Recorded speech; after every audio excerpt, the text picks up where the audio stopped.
You can start, Gusti. Okay, okay. Good afternoon, everyone. Good afternoon. Good afternoon, everyone.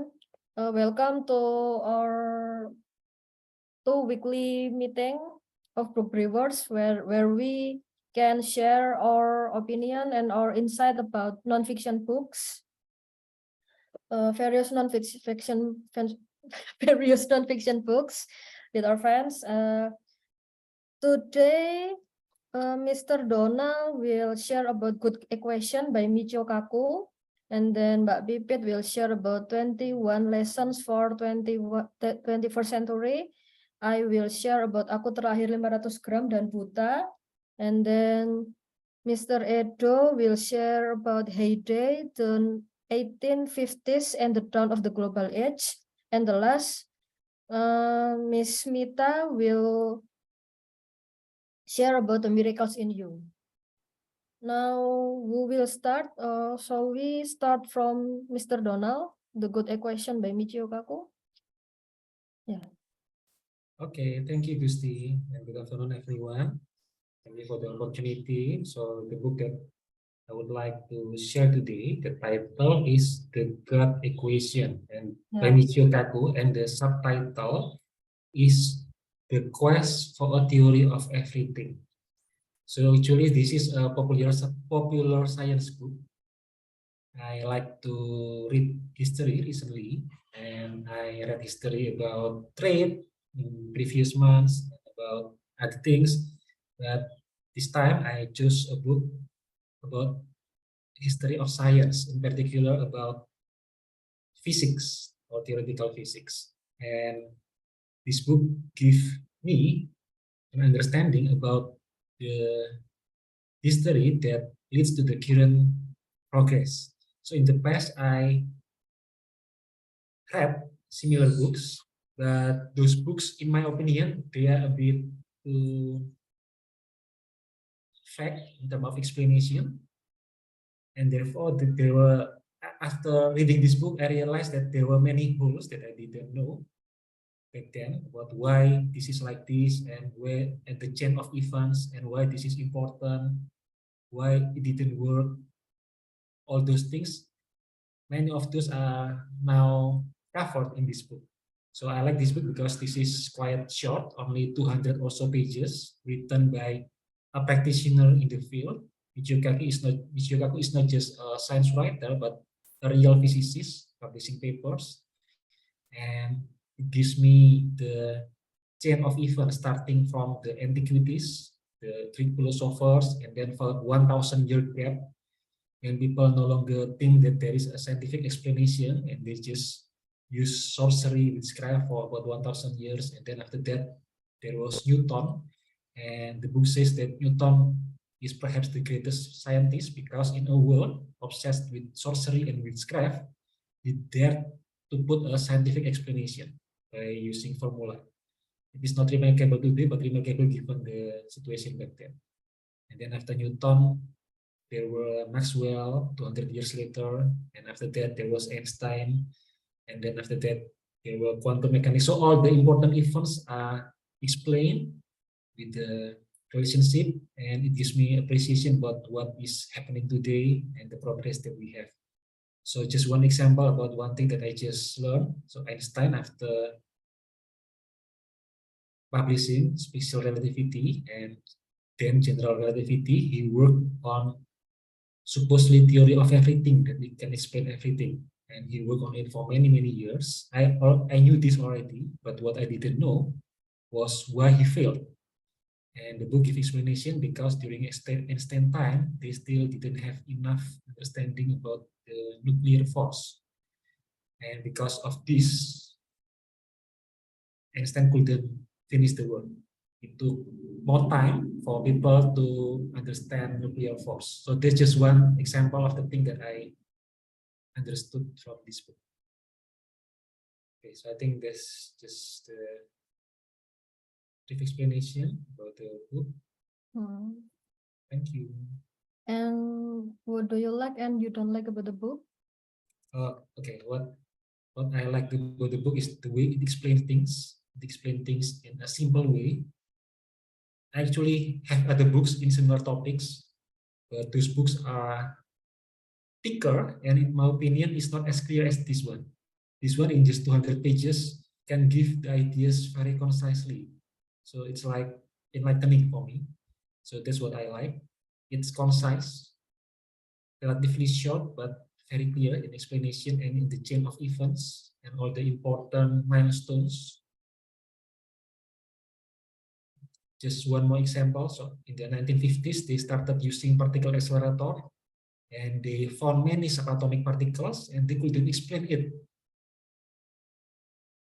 And the chain of event in the book said that afterwards, someone called someone named Murray Gell-Mann explained with the theory of quark. So I already know about quark, but I didn't know the role of quark. Also, the quark theory explained the confusion caused by subatomic particles from particle accelerators. So all these understanding are new to me about the place of why this theory is important, why this fills that hole, and that kind of thing.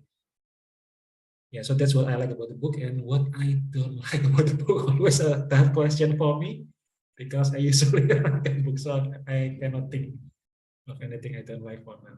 Wow. Okay, and what follows do you learn from the book?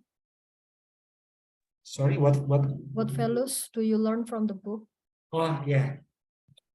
So I think that's a good question. What values I learned from the book? So the first thing is we should not just accept conventional wisdom as it is.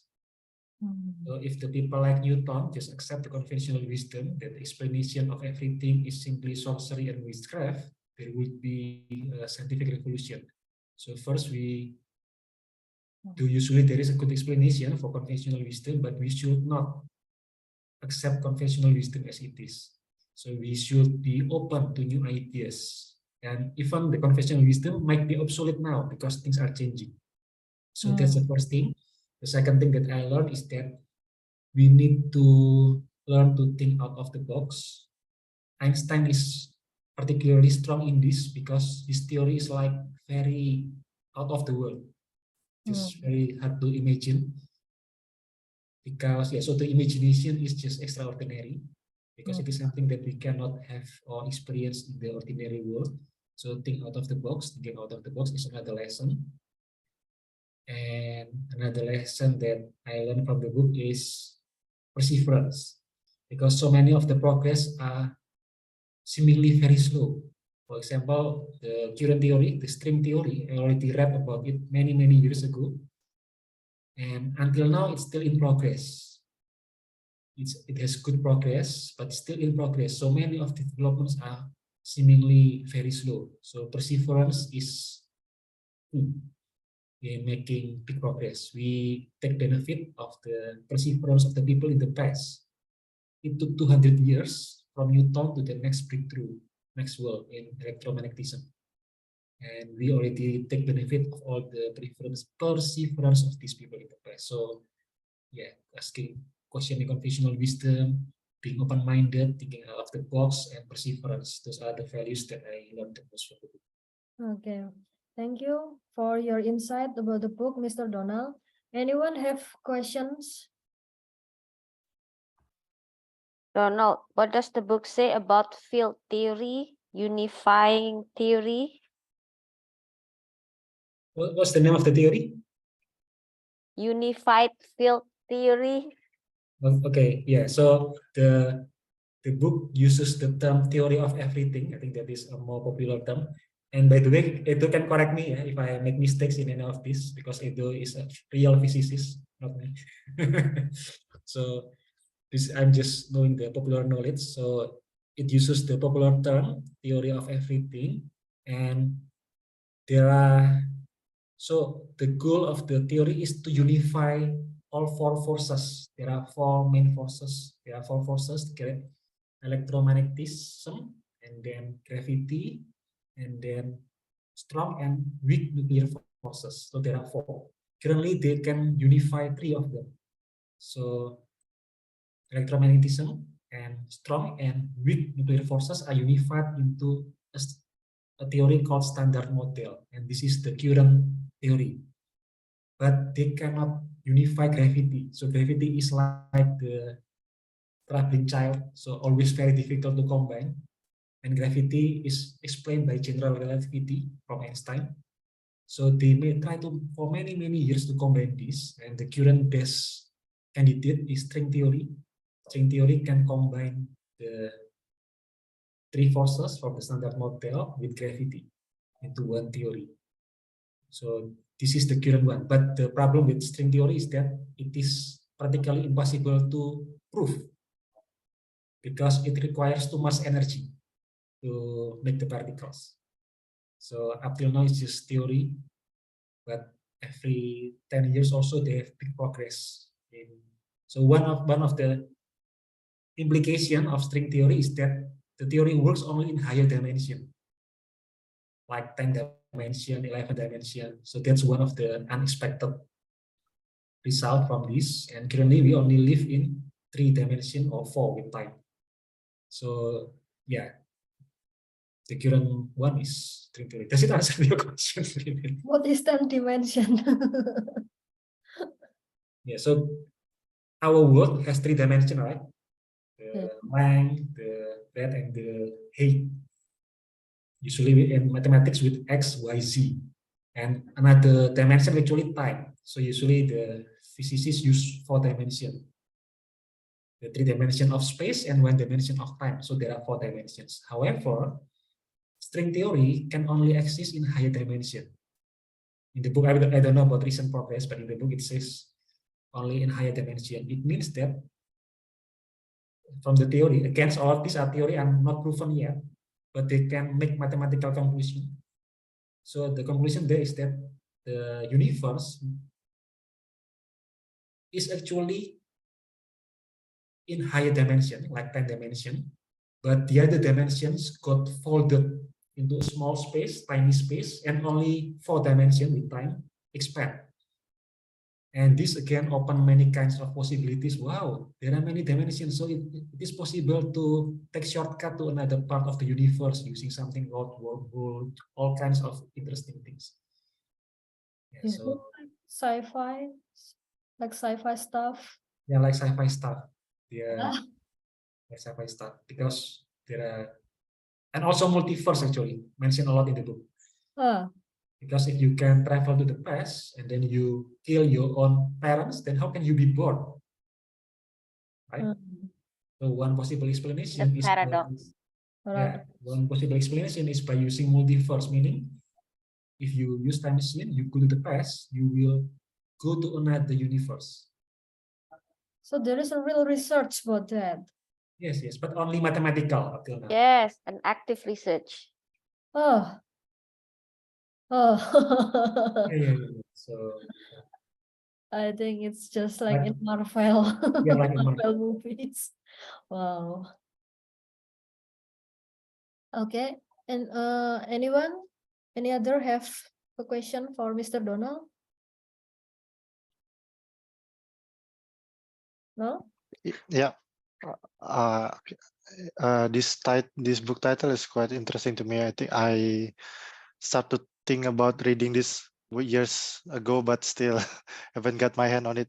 So I want to know, does this book put more emphasis on the historical progress or more on the current research area for that what they call the gut equation?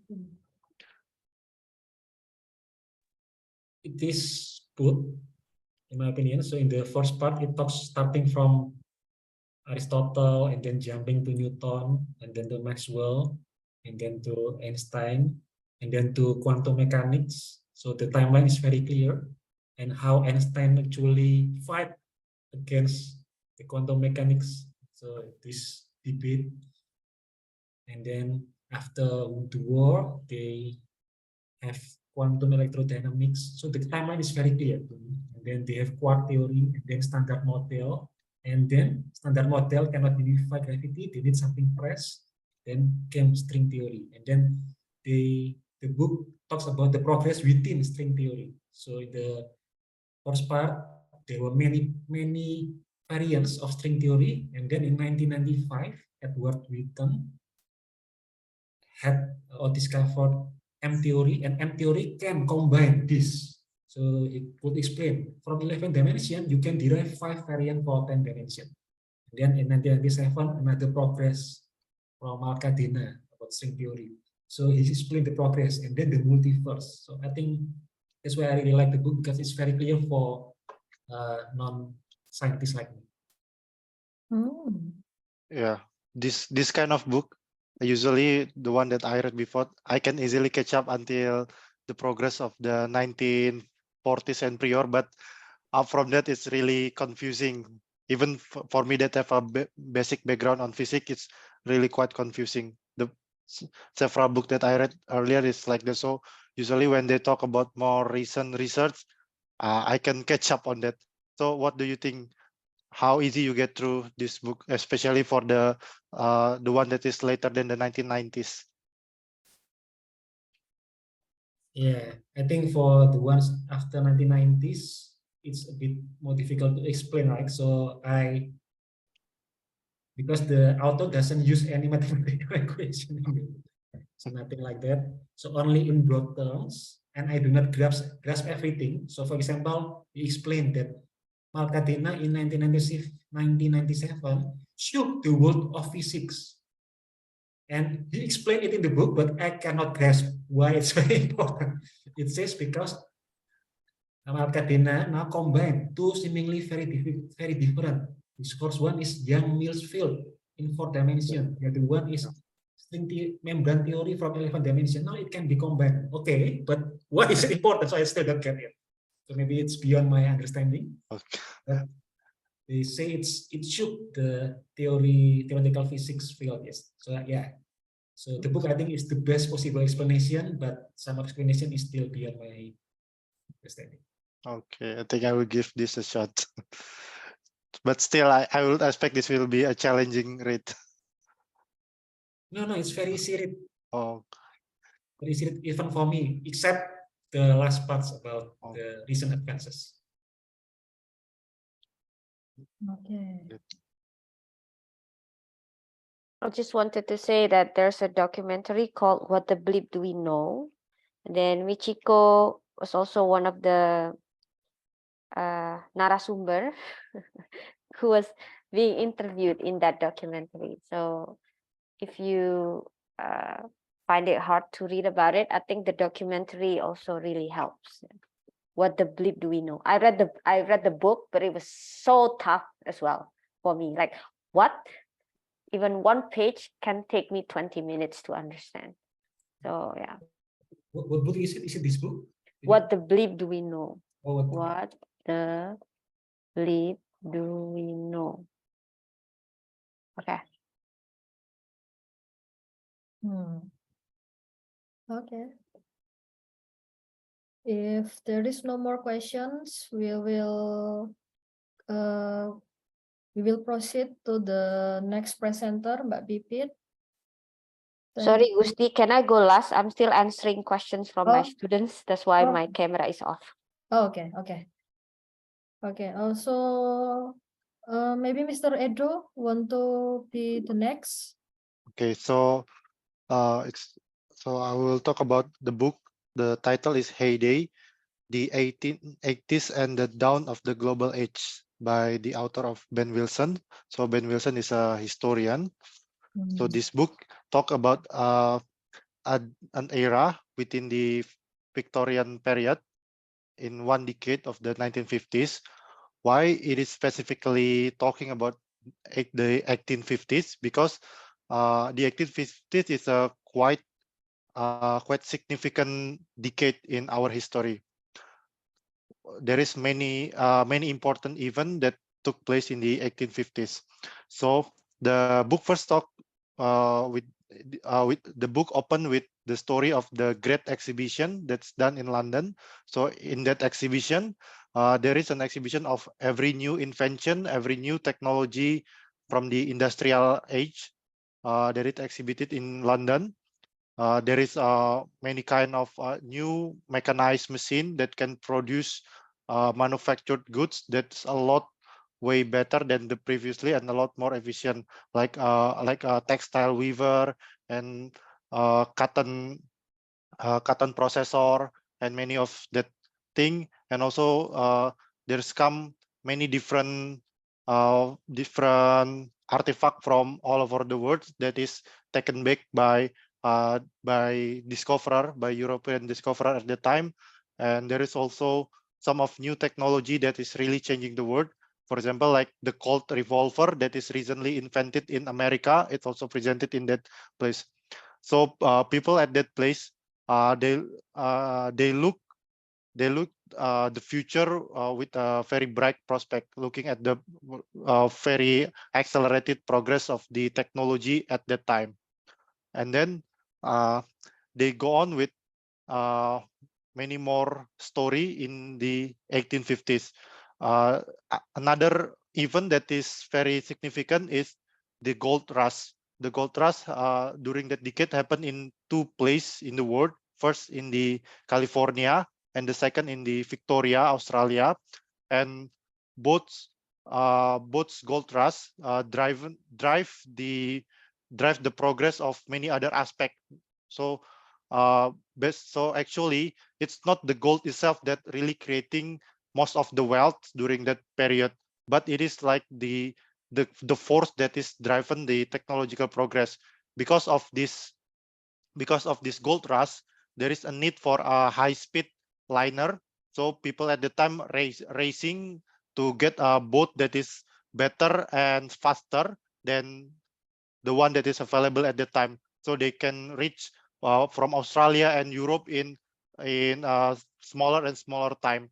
And also because of the gold rush in California, there is also a need for a ship that can sail from the eastern part of United States to the western part as fast as possible, because during that time the land connection between the time is almost impossible to pass. It's a very dangerous and very challenging road to take, and they have to take the sea road, which is at the time they need to circumvent the American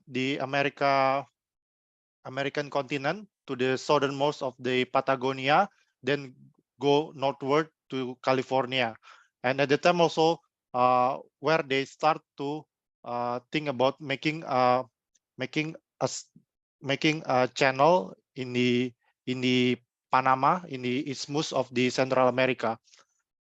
And also during that time there is a big breakthrough that they try to make, which is to connect the Atlantic and to connect Atlantic with the telegraph wire. This is a very big breakthrough that has happened during that time, because at the time it took months for information that from the American continent, from the USA to reach the European. For example, if there is any news, especially economical news or related with trading, it took months via ship, and with this telegraph cable, they can reach it with speed of light. And this connection of telegraph, underwater telegraph, also started in the 1950 when they start to experiment of connecting the British island to the European continent via the strait in the Cardiff within the French and the England, and connect it with underwater telegraph cable. And at this time, to manufacture this telegraph cable, they need to take a resource from around the world. They need to take the kind of like the first kind of polymer, the first plastic that is naturally produced by species of tree that only available at the Malayan Peninsula at that time. So it gives us a glimpse that during that time it is impossible for any civilization to strive without any connection with other place of the world. So the world become more interconnected at that time. because every kind of resource is needed and need to be taken from other part of the world. That's why they start to develop the fastest telecommunication and transportation as possible during that time. Then they also went to another significant event, such as the Crimean War.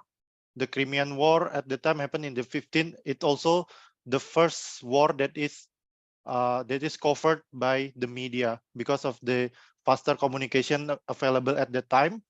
Any news that is happening in the front line can reach their hometown at the same day. So it really changed how war fought at that time. People in the hometown, they know the cruelty of the war, how worse the situation of the war from news at almost real time. And that also start many kind of movement, like for example the modernization of nursery that is pioneered by Clarence Nightingale, who saw the news of the front line and they think they need to and there is so many life lost at that time because of bad situation of nursing situation at the time. Then this book also talk the story about the opening of Japan to the Western, how the USA tried to force open the Japan situation, how the West and Eastern society collide at the time, how the Taiping Rebellion start because of push by the Western, especially British at that time, because during that period also British start to have a new kind of mindset. Previously, they are more of a protective kind of politic. They employ a protective economy. They try to protect their own local produce, their farmers and all, by imposing a foreign import tax.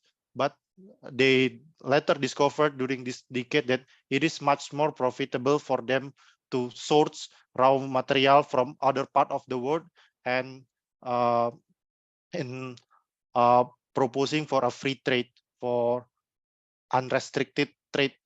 So that's why they push their agenda during the later part of the 19th century to push for free trade in the whole world. Okay. That is the summary of the book. And Okay. we talk about what I like and I don't like. What I like about this book is it's covered a wide range of event and also a wide range of time. So there is a many story to be take in one book, and I really like that kind of book because we can get much more with in a single book. And what I don't like about the book, maybe in my opinion, the book is very great in the first half, but then it got slow in the second half. It become more repeatable, but to me it's still okay to me. Okay. But yeah, to be frank, this book can be can be a little thinner than it's supposed, because it's a really thick book. It can get thinner actually if the author can be more faster and and not so repeatable. Okay. What values I learned about the book is, I think we can draw a parallel between those period, the 1850 and the period that we have today, especially during how we face accelerated progress in technology. So at that time we should learn that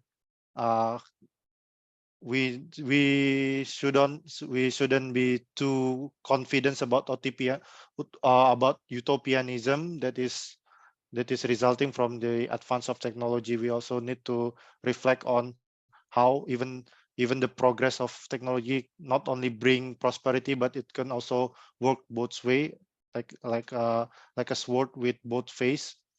So yeah, we need to reflect and more careful about, but not restricting about new technology, but we need to be reflectful about it. Okay, very interesting, Mr. Edo. So I think, what is it? By learning histories from books like this, we can learn about some interesting interesting and important benchmarks about technology and cultural breakthrough, and then it will make us respect more to our ancestors, yeah, how they could develop many things until and then provide so many comfortable things that we can enjoy today in the present time. Okay. Is there any question for Mr. Edo? Yes.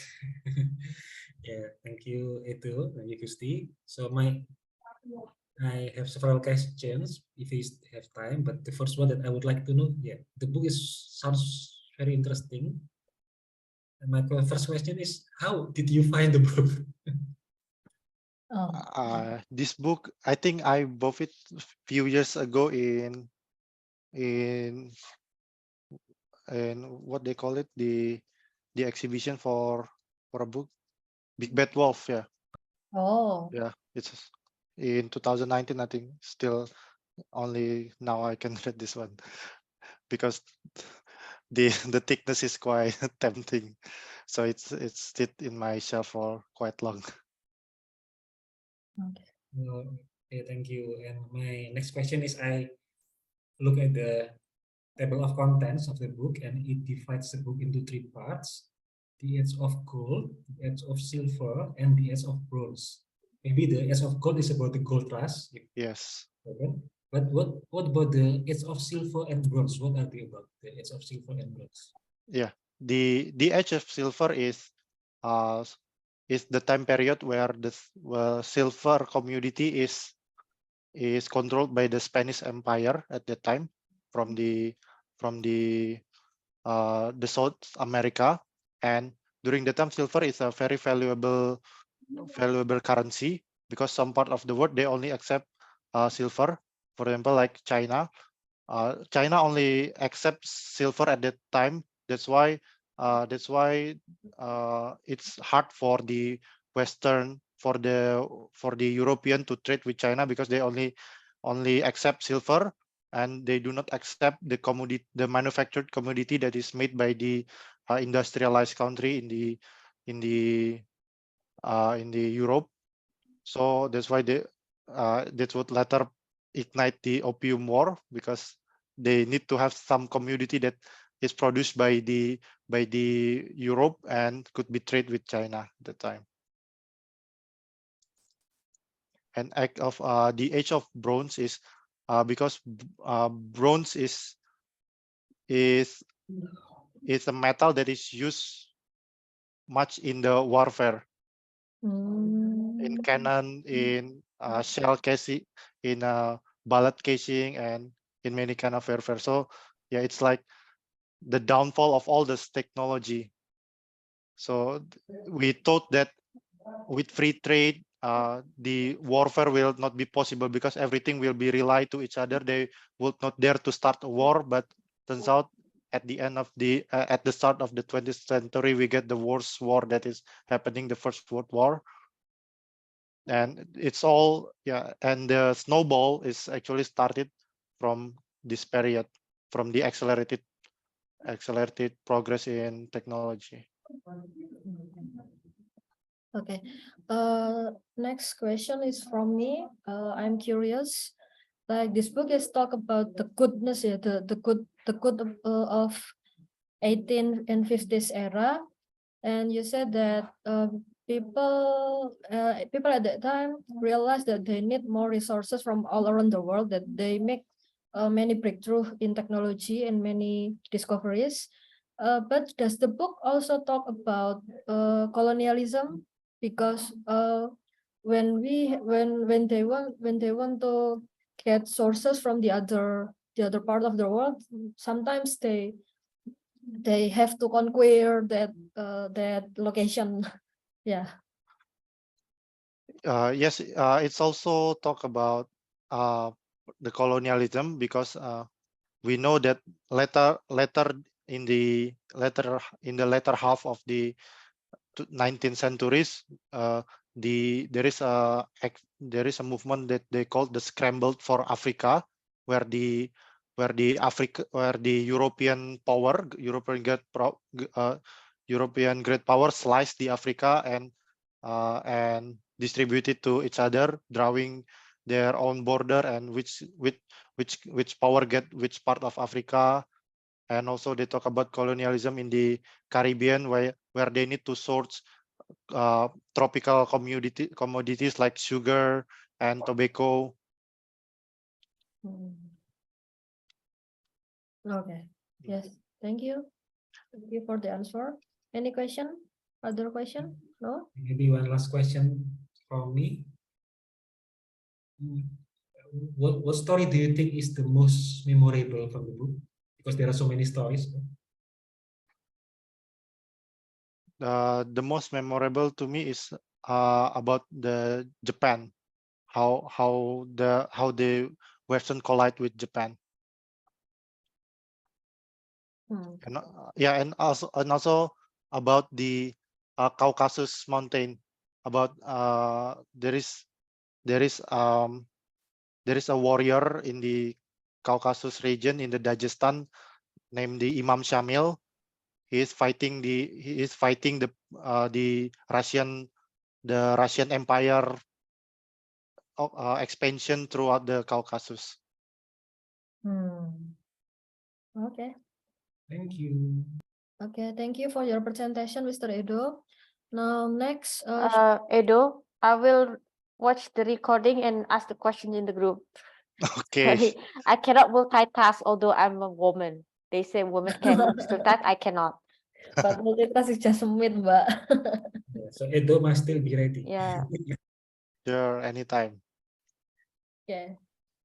Okay. So I think we will proceed to Mbak Paramita Sastro Satomo, to Miracles in You. Maybe this is the first time in the group that the presenter present about the book they wrote by themselves. Yeah, this is like the first time. Yeah, this happened. Gusti, could Yeah? you go first before me? Because you still have one book, right? Yes. I thought because I'm a moderator, I shall go the last. Oh, I see. Okay. All right. So it's my turn now. Okay, let me try to turn on my video.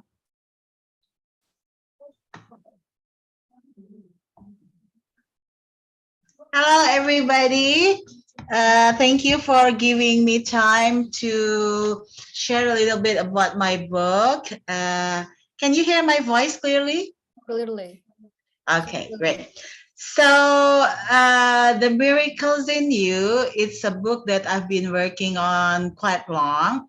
And at the moment, it's still ebook, so it's not printed books yet, because I figure out in Jakarta, it's very challenging to go printing, especially by myself. There are many obstacles, but I think it's okay. Maybe I have to share my book first before I print this out and go on launching it or etc.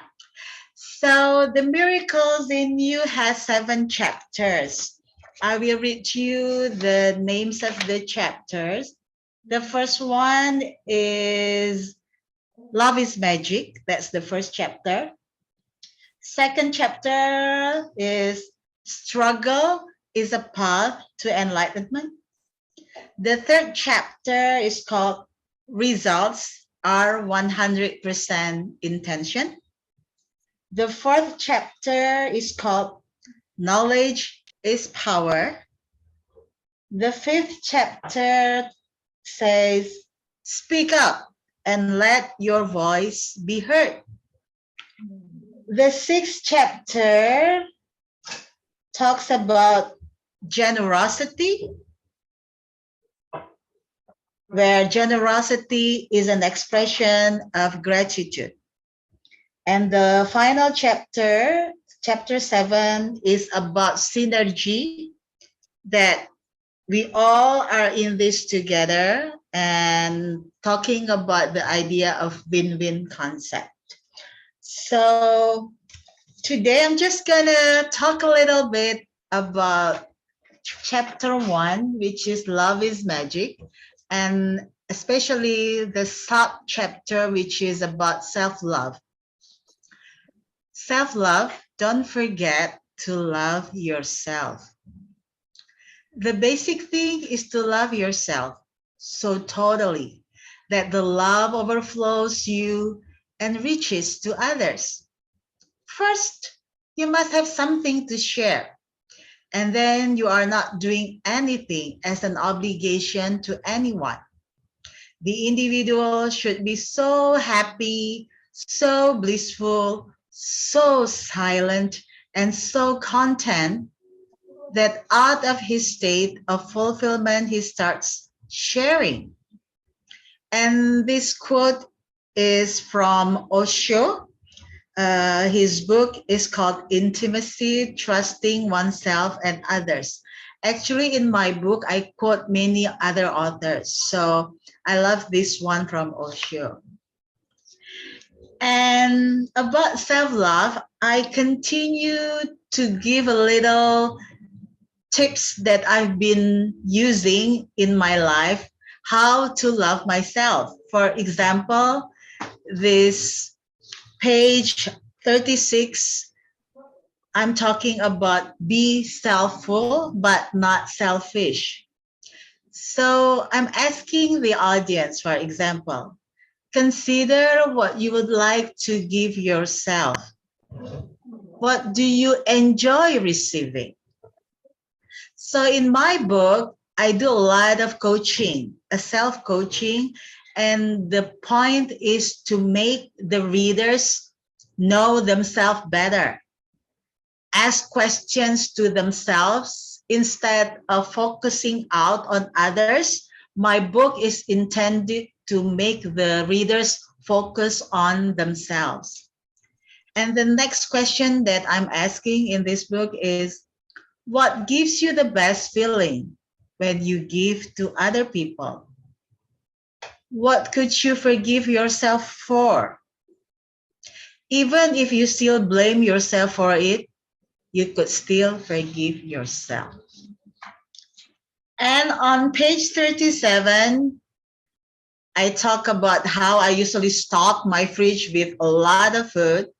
I take time every week to go shopping for my favorite and most nourishing food and beverages. That's how I love myself. And as a woman, sorry guys, Donald and Edo, maybe these are not applicable to you, but maybe it is because there are many metrosexual men nowadays. I recommend to beautify your mind, body, and soul.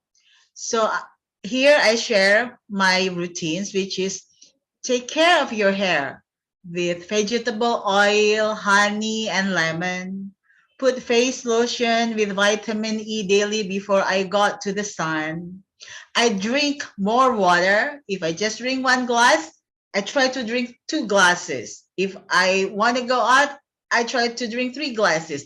When I get home, I try to drink 4 glasses. And always be grateful, because when we are grateful, we're happy. And always pray for yourself and others for health and happiness. Also in this book, on this page 37, I'm sharing my secret, the art of thinking correctly, which is changing your view. What would you advise your friend in this situation? Be a part of solution rather than a part of problem. What it is meaning is that sometimes we are stuck in a problem and we don't know how to advise ourselves. So when you're stuck in a problem, I advise that if this is your friend, what kind of advice would you tell your friend? But this is you, not your friend. But sometimes it's easier to advise your friend rather than to advise yourself. and also journal writing and meditating or contemplating. I love writing. That's what I do when I'm, what do you call it? Kusut, galau. Yeah, I write. And then I recommend also walk. Take a walk for 15 minutes or stretch or pray probably in Islam, salat. Or sometimes you go biking, cycling if you love exercises, or run, do whatever, because that's the pause that your body and mind and soul need in day-to-day activities. And this is what Pipit does a lot. Actually, take a vacation. And I think Pipit does this very well. I don't need to talk more about this. However, the vacation doesn't have to go abroad or to go to out of town. Just enjoy a cup of coffee in a brand new coffee shop nearby. Because now, after the lockdown, I go out in Jakarta and I found hundreds of brand new coffee shops. So it's really enjoyable for me. I love coffee. I'm a coffee addict. Every weekend to go to one coffee shop to taste their coffee and read a good book and also write my journals, spend like all day there, like one cup of coffee and then also cemilan, some snacks. And then next week, I go to another new coffee shop and I do the same thing. And actually, it's fun for me. Also, visit museums, libraries, and bookstores that you love. I love visiting bookstores. Like there are Periplus bookstores, Gramedia, and one library that I haven't visited is actually nearby my house. It's called Tebet Library. That's what I'm going to do after this session for the weekend.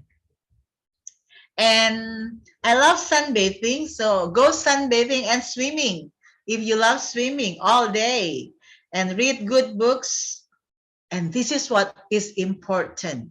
Do social media diet, meaning turn off your gadget for one day in a week. Don't take a look at Facebook, Instagram, LinkedIn, and even your WhatsApp. Just turn it off for 24 hours in a week and see how your life changes. It becomes more meaningful for me. And I think that's all that I'm sharing today, just a little bit of my book.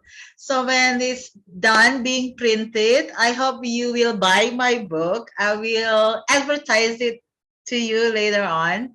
So I'm giving the control back to our moderator, Gusti. Thank you so much. Thank you for your interesting presentation, Mbak Paramita. Okay, so is this your first book or? Oh, okay. This is the first book that I'm writing on the genre spirituality. Because when people talk about spirituality, they usually think about religion. However, after writing this book, I found out that spirituality means knowing ourselves better. Because sometimes we know more about history, we know more about philosophy, we know more about government, politics, we know more about economy, but people know more about us than us. So this book is really good for spirituality, meaning you know yourself the best, better than anyone else in this world. That's my answer. I think this is the fellow has mindfulness, yeah, mindfulness and like the art of finding joy in every little thing in our daily lives. Wow, that sounds like a title of another book. Probably that's my next book. royalty. Exactly. Actually, Copyright. Copyright. Actually, in my book, at the end, I give 31 days of mindfulness exercise. Let me share you one or two here. For example, day 1, set an intention to live with an awareness and kindness. So when you wake up, today I'm going to be kind to everyone and especially to myself. I'm going to be aware or mindful in whatever I say, do, think, and feel. So that's a kind of mindfulness tips. So it relates to your common industry. Yeah, yeah, it's about like sharpening our consciousness, yeah, sharpening our consciousness. Sometimes it's really often we walk on our daily lives without any consciousness, like we just do from one activity to one activity. Sometimes we forgot about why do we do this and do that, and then we forget to enjoy ourselves. We run chasing targets. Yeah, so I think, yeah, from even is it short, but I get your point is like, yeah, interesting. Yeah, I learn precious values this time from your book. Thank you. Okay. Thank you. Is there any question for Mbak Baramita? Or critics or How comments. How long did it take you to write it, Mbak Vita? Forever. That's the challenge. When this is your masterpiece, you just want it to be perfect. And it's really hard to let go and to say, stop. You need to stop. Yeah. Never ending thing. Yeah, but it's finished, but it's the printing process that I found it challenging in Jakarta.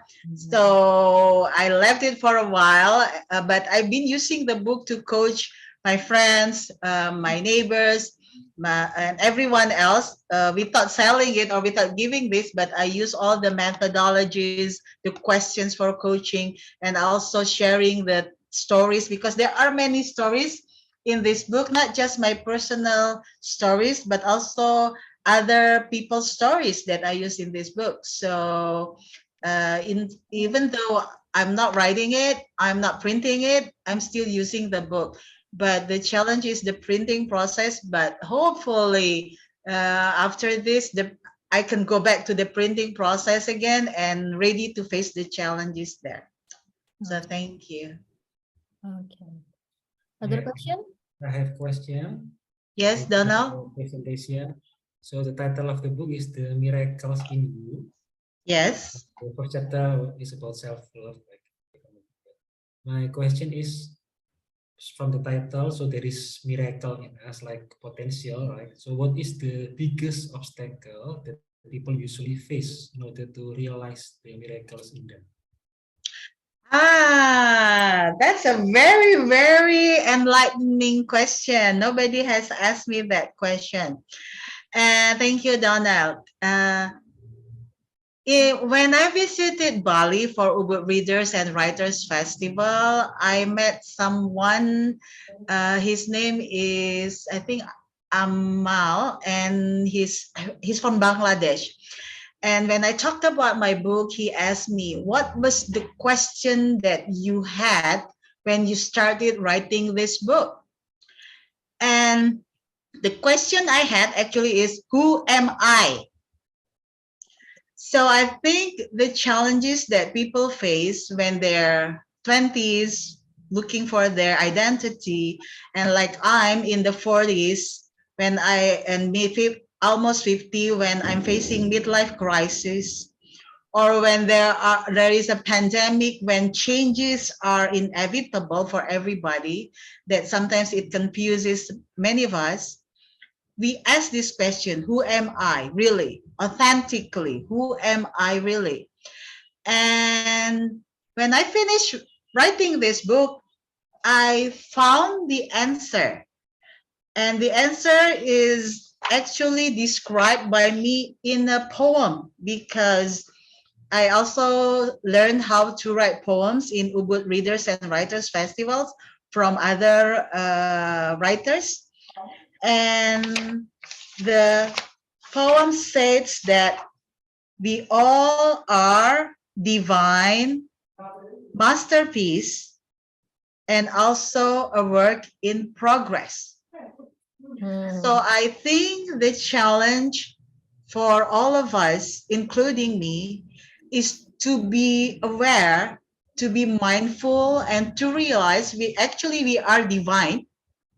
But because we still live in the world with our physical and corporeal body, we have some limitations.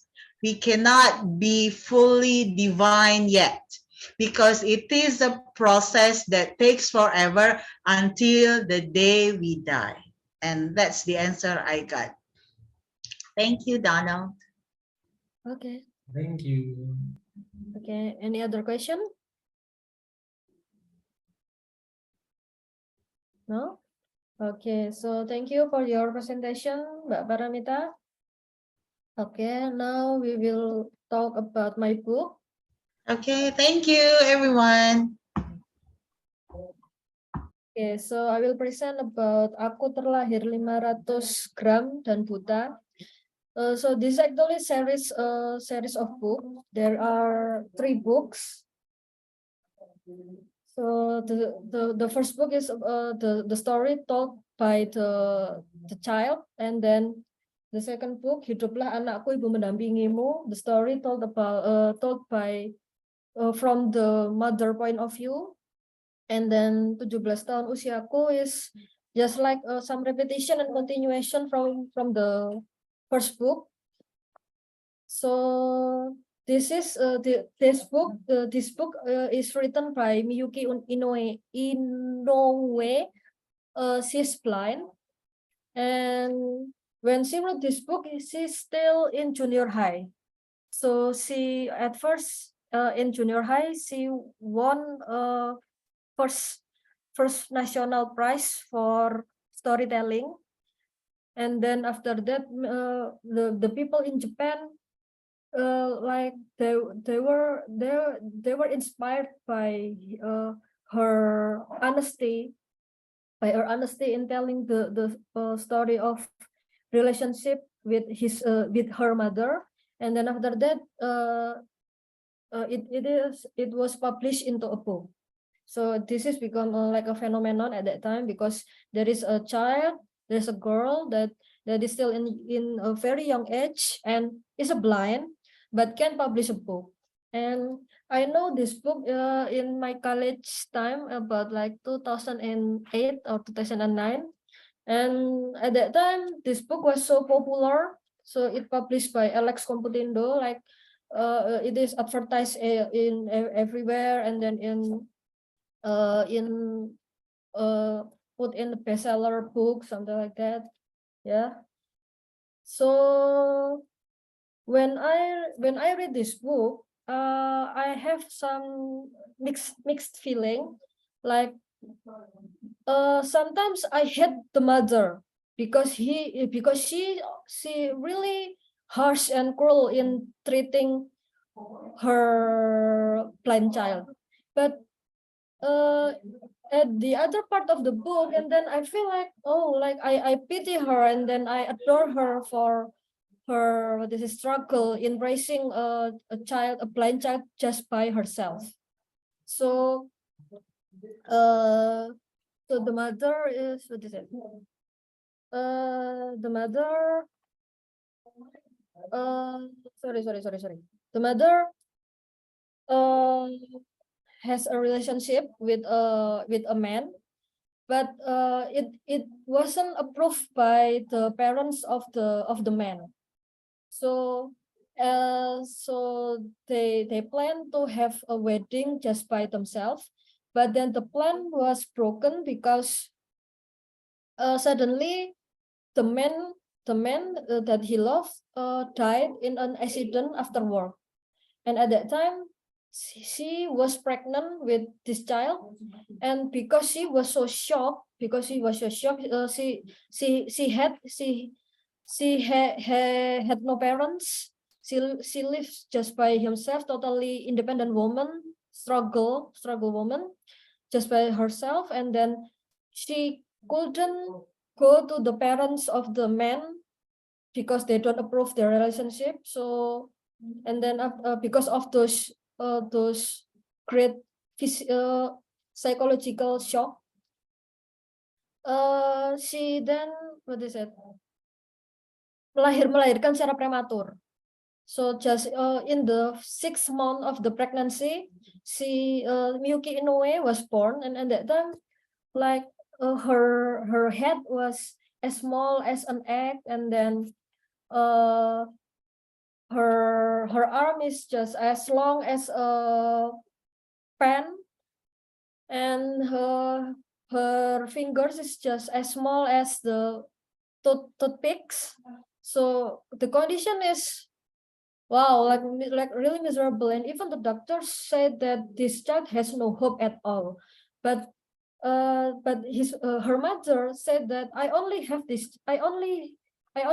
child to untuk menemaniku gitu loh. So she talked to the doctor, please take care of this child, and then every day she came to the hospital, and then visit her child in incubator, and it's just day by day. They said the child will die in several days, but then it lengthened into weeks, and then into months, and then until years. But because she was put too long into the incubator, she got retinopathy syndrome.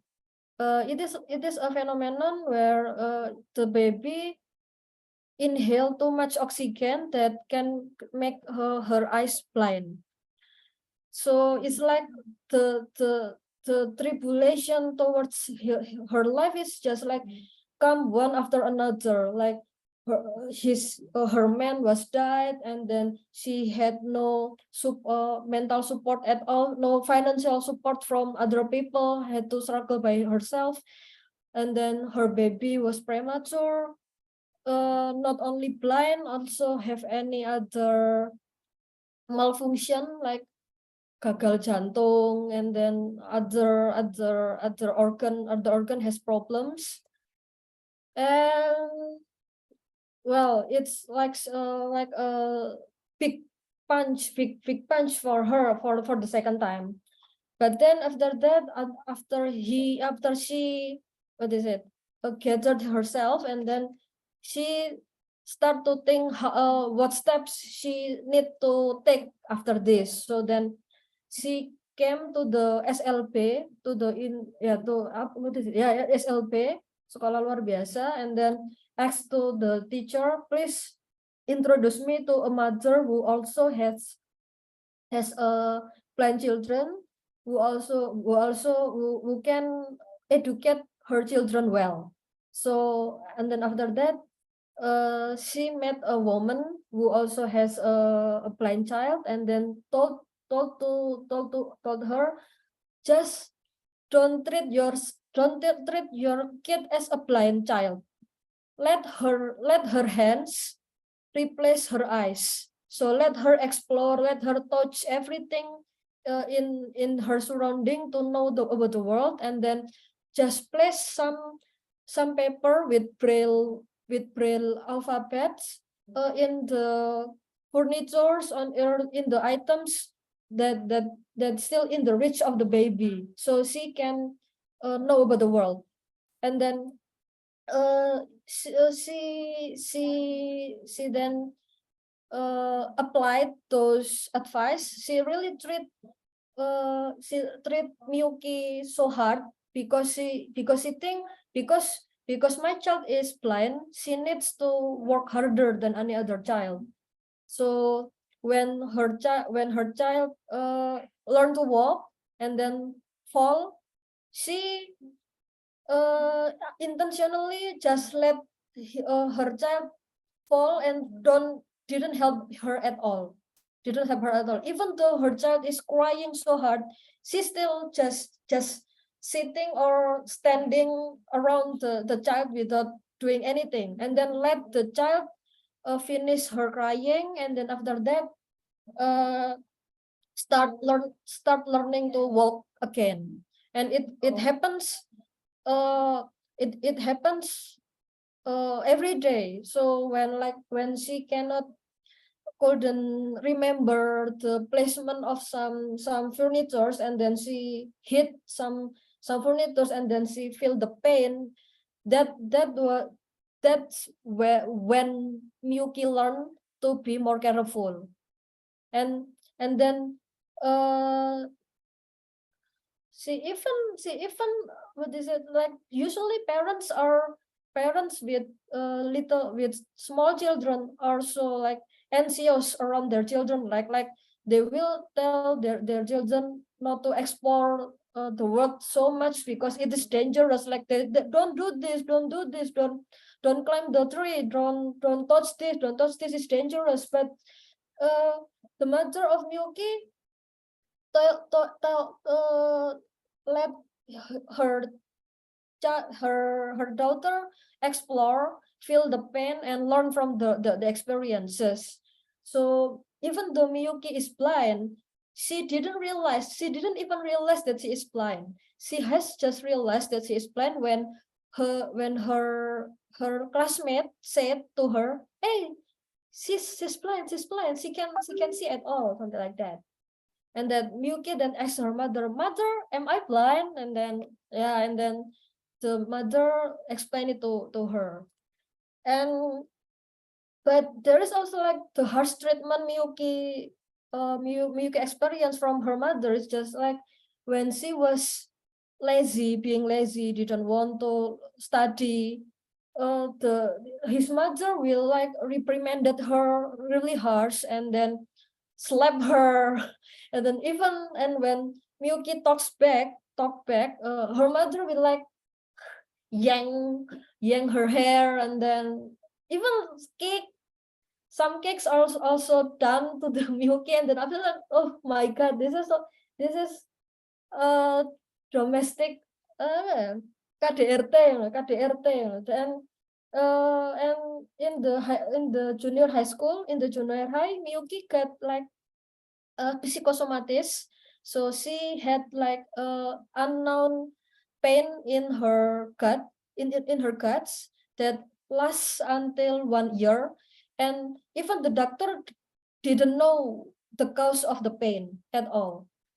But her mother still like, because the mother didn't understand child psychology. The mother said like, you just pretend to be sick, so you don't need to go to school, right? Something like that. And it's like, what?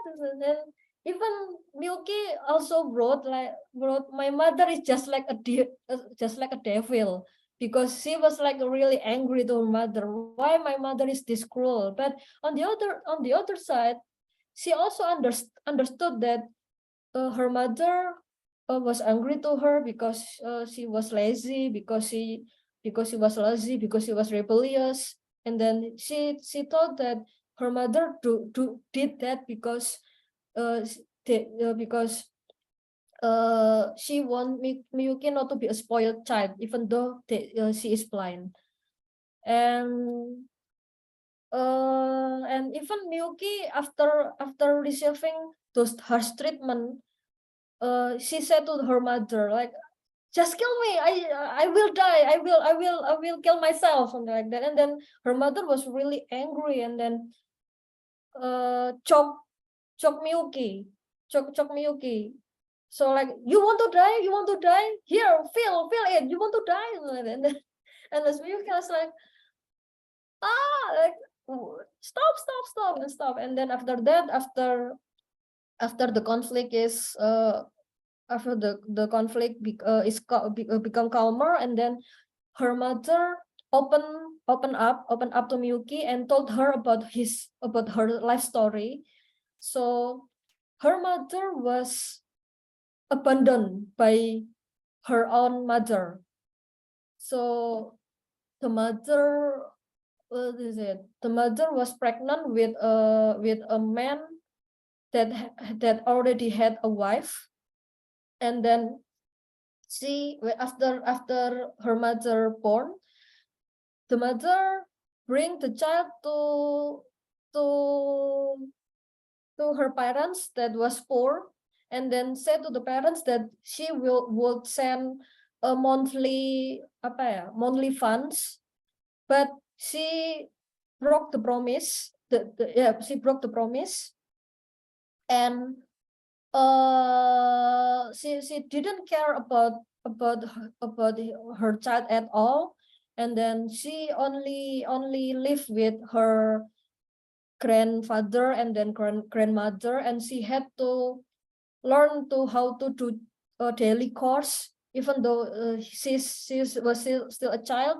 So she couldn't go play around with her fellows, because she had many course to do it at home. And when she was in junior high school, suddenly her mother wanted to take her back, and then her mother thought that finally my mother loved me, but eventually she was taken back not to be loved but to be taken advantage of. So her mother has like a small restaurant where many people drink sakes and spend times there, and the lack of human resource, so she wanted to make her mother work in that restaurant. And at the really young age, she had to accompany the customers there to drink, even though she was still in teenage. And then even when her mother was living with a man, and then the man tried to abuse, like to do sexual harassment to her, but when she reported that man to her mother, the response is just like, well, nothing happened, right? Christy, almost 20 minutes. Oh yeah, okay. Yeah, so after they know that, after Miyuki know the reason why her mother becomes so harsh to her, she understand her mother more, and then they reconcile, and then Miyuki wrote the stories to the competition, won and gain national attention. Yeah, that's all. Sorry for the long story. Thank you. So what I like about this story is the story of the struggling, like she's blind, she can jump beyond the limit. What I don't like about the story is how her mother treat her so harsh. The value is, I think, about the will to live, no matter how hard it is. Thank you.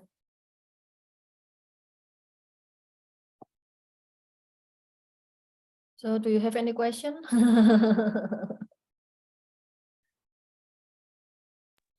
Yeah, thank you, Gusti, for sharing.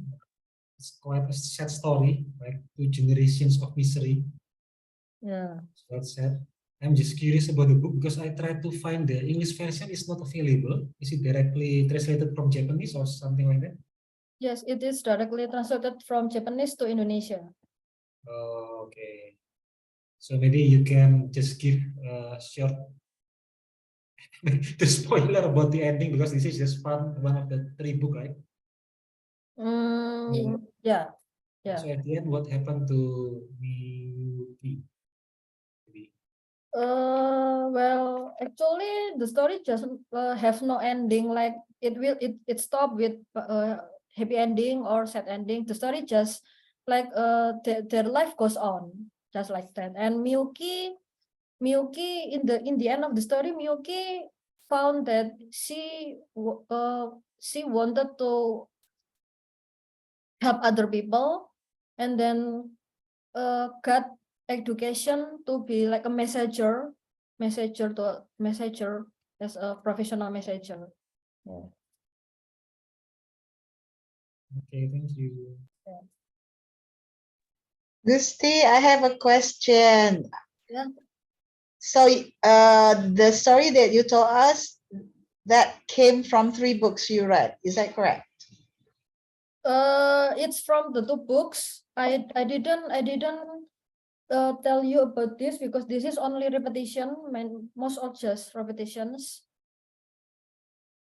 Yeah, so I see. yeah.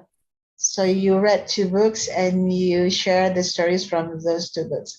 Yeah. And Yuki is blind, right? So when she joined this competition of writing, did she write in Braille? Is that how she joined? It's not clearly mentioned in this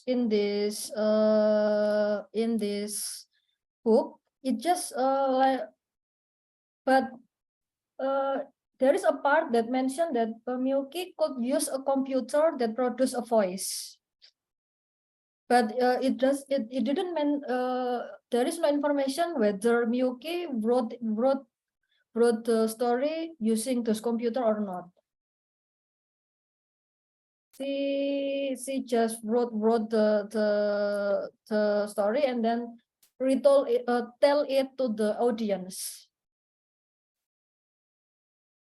Okay, so it's probably that she used that computer that using her voice and the computer type into the book, yeah?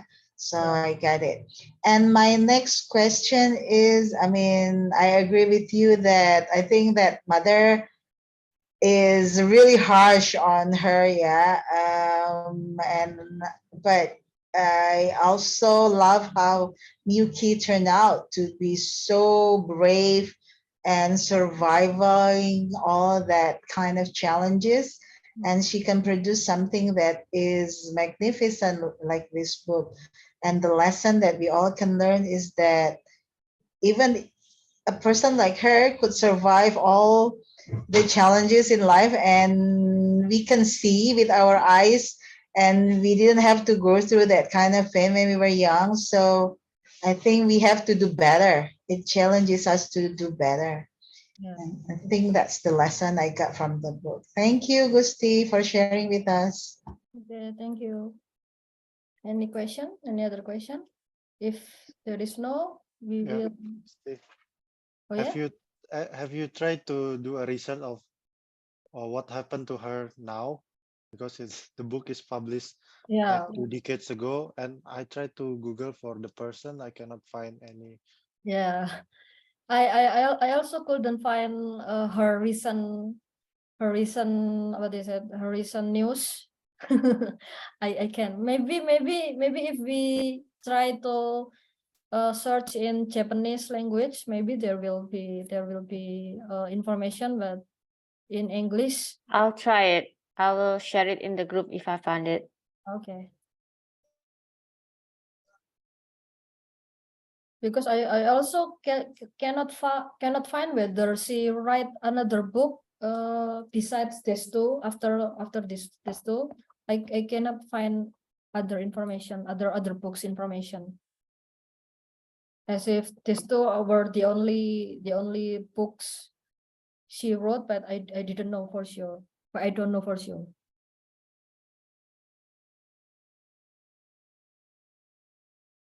And to strengthen the heart of Miyuki, her mother once said to her, like, many people can see, but those people don't care about other people, don't care about other Hey, people. I found it.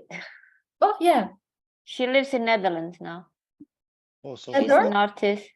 Yeah, is Link it Heather. same Miyuki? Because this one. it's Oh, Wow. Okay. She's an artist now, Yeah, not a masseuse. great for her. living and working in Netherlands since 2016. She's got her MA, Master of Arts in Netherlands. Yeah, I'll share the link later. ada wajah depannya nggak, Mbak? Yang tampak depan.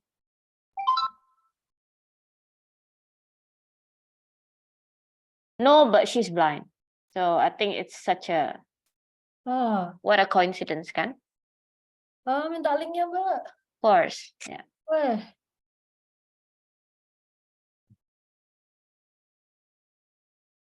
Langsung I'm ketemu. so happy to find out where she Wow. is. Wow.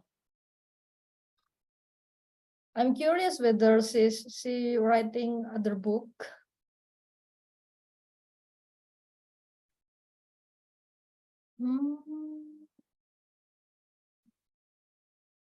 Yeah, they said she's master of voice because she teaches with her voice, obviously, because maybe because she's blind. So.